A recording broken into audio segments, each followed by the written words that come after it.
Isn't she just beautiful? This is my work. This is my finished product. I was pretty much blown away. As the bride and groom was seeing their cake, they weren't happy to cut it, but they had to because that's the whole point of making the cake. But what can I say? I'm looking forward to many more wedding cakes this year, next year, and years to come.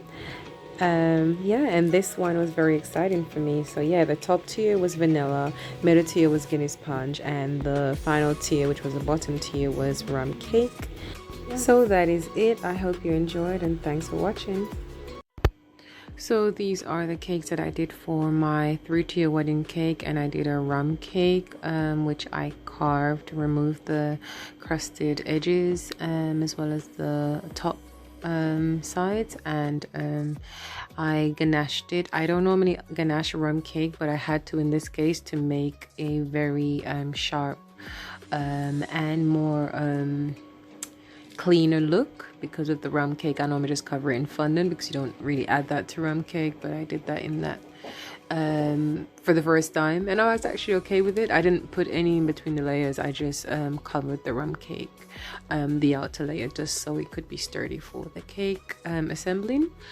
And this was the Guinness punch that I did. I made my own salted caramel that you can see on the table, and I filled that with filled the middle layer in between the layers with cream and salted caramel, and ganached it with chocolate ganached. Iced it in chocolate ganached, and there you have it. That is the middle tier, which I did in peach and white color and gold leaf. This is the top tier. This is the tallest one, and it measured 6 inches tall precisely.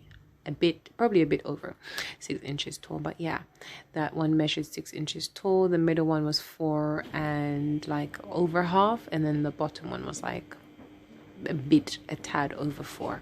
So they all had different heights, which I did find exciting as well. I did use 3 layers for this one as well, so it was pretty good.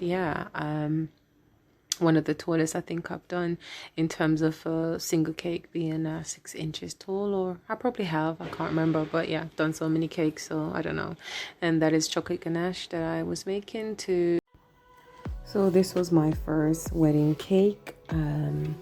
This was my first order that I had, an official wedding cake to do. This was me doing my middle tier. It was peach and white, and I added gold leaf along the lines of the middle tier. Took hours to do this one. This tier was a Guinness sponge with Guinness buttercream and salted caramel between the layers, covered in ganache and then fondant. And yeah, the gold leaves took hours to do. Took about 2 hours, but in the end I got it done. So yeah, and I was very much pleased with it. It looked really gorgeous, and I'll be doing that again. Those are my gorgeous flowers that I ordered from my florist, and I basically cleaned those up and wrapped them and added them to the flowers. I added those to the cakes. The cake, bit of a tongue twister there. That is me just getting the flowers ready and wrapping them, making sure they're not directly exposed to the cake. And by the way, I was actually pleased with how the cake looked without the flowers on there. I just think it looked beautiful the way it was, but of course I did what the bride was a hit with this one.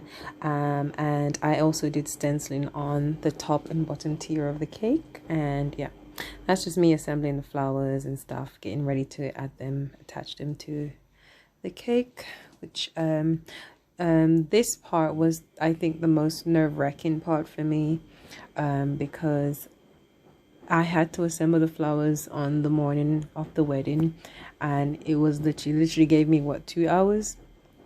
Only had 2 hours to add the flowers to the cake, and it was nerve-wracking, especially when it was like the last half an hour, and I realized I had to be rushing just to start making sure I have all the flowers in the right place. And yeah, I had a lot of time, but all the time got eaten up with everything else that I had to prepare. And so yeah,